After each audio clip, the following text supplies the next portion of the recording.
बिस्मिल्लाहिर्रहमानिर्रहीम। अस्सलाम वालेकुम स्टूडेंट्स।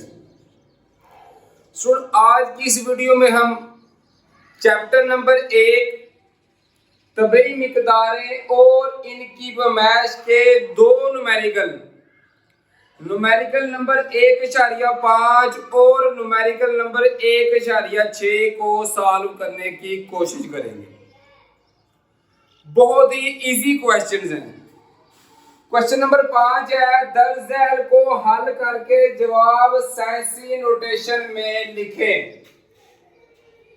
इसको हल करने से पहले स्टूडेंट आपको प्रीफिक्सेस याद हों। प्रीफिक्सेस का मतलब होता है 10 की पावरें कितनी आ रही है। जैसे यहाँ पे आ रहा है किलोमीटर, अगर किलो की बात करें तो ये 10 की पावर 3 के बराबर होता है। तो किलो की जगह पे हम लिखेंगे 10 की पावर 3। अब स्टूडेंट्स का क्वेश्चन होगा कि सर ये भी किलो या किलोग्राम। तो ये बात आप ज़हन नशीन कर लें कि किलोग्राम एक पूरा यूनिट है। कोई भी चीज जब हम दुकान से लेने जाते हैं तो हम कभी ये नहीं कहते कि 2 ग्राम चीनी दें या 2 ग्राम हमें आलू दें। हम क्या कहते हैं 2 किलोग्राम दे, मतलब किलोग्राम पूरा एक यूनिट है। जबकि यहाँ पे बात करें तो किलोमीटर यूनिट नहीं है, सिर्फ मीटर यूनिट है। इसलिए इस किलो को हम क्या करेंगे, प्रीफिक्सेस में तब्दील कर देंगे। किलो की जगह पे हम लिखेंगे 10 की पावर 3। तो इसको हल करना शुरू करते हैं।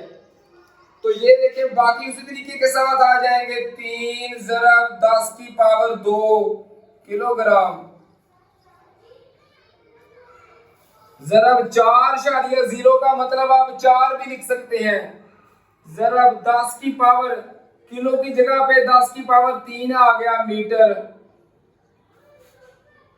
ओवर 5 ज़रब 10 की पावर 2 स्टूडेंट ऐसे ही आ गया सेकंड स्क्वायर।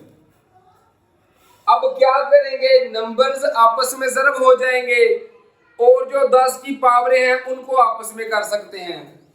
तो ये भी 10 की पावर 2 है, ये भी 10 की पावर 2, एक ऊपर एक नीचे, तो ये दो कैंसिल भी हो सकती हैं। बाकी जो नंबर्स हैं इनको ज़रब कर देंगे। 3 ज़रब करेंगे 4 तो स्टूडेंट ये आ जाएगा 12 ज़रब 10 की पावर कितनी बच गई, ये 2 तो कैंसिल हो गई, सिर्फ ये 3 बच गई। अब 7 यूनिट क्या आएगा, ये आएगा किलोग्राम।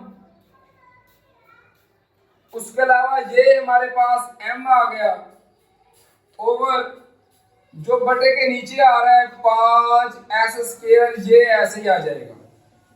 जब 12 तकसीम करेंगे 5 तो 2.4 आ गया ज़रब ये 10 की पावर 3 स्टूडेंट, ये ऐसे ही आ गया।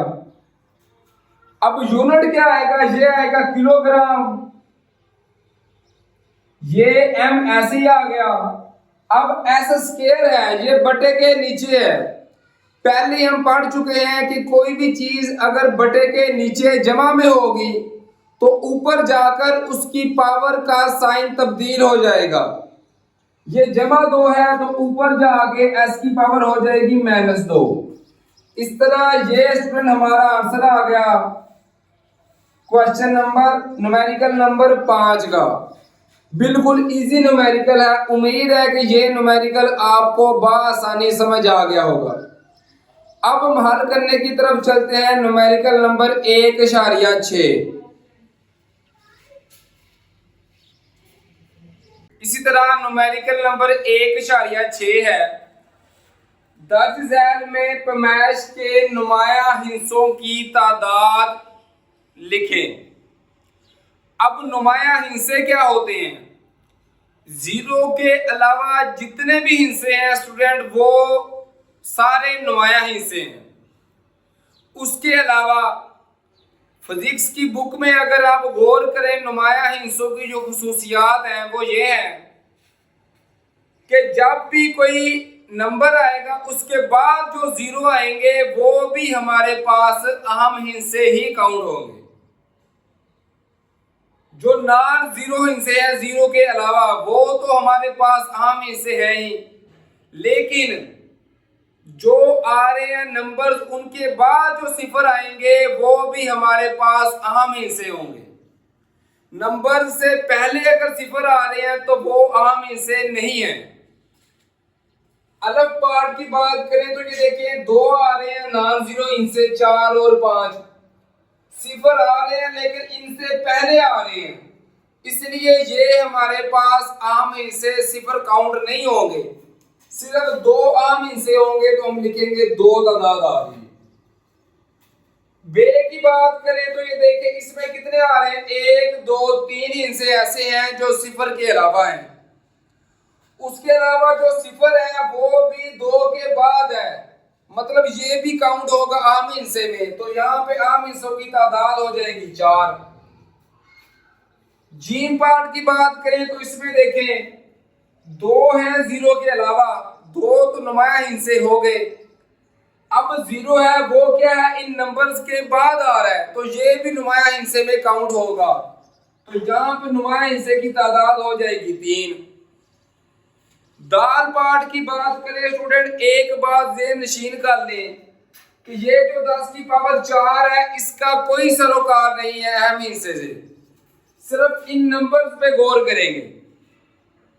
अब देखें तो 1 2 3 हिस्से 0 के अलावा हैं, ये 3 तो सीधे सीधे हमारे पास अहम हिस्से आ गए।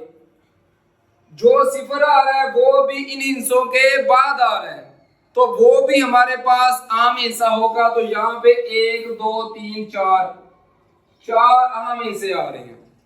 इस तरह ये हमने न्यूमेरिकल नंबर 6 सॉल्व कर लिया। उम्मीद है कि आम हिस्सों की शिनाख्त आप लोगों को आसानी हो चुकी होगी।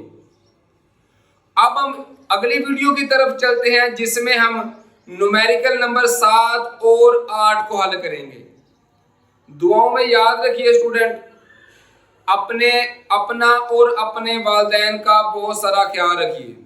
फी अमानिल्लाह, अल्लाह हाफिज।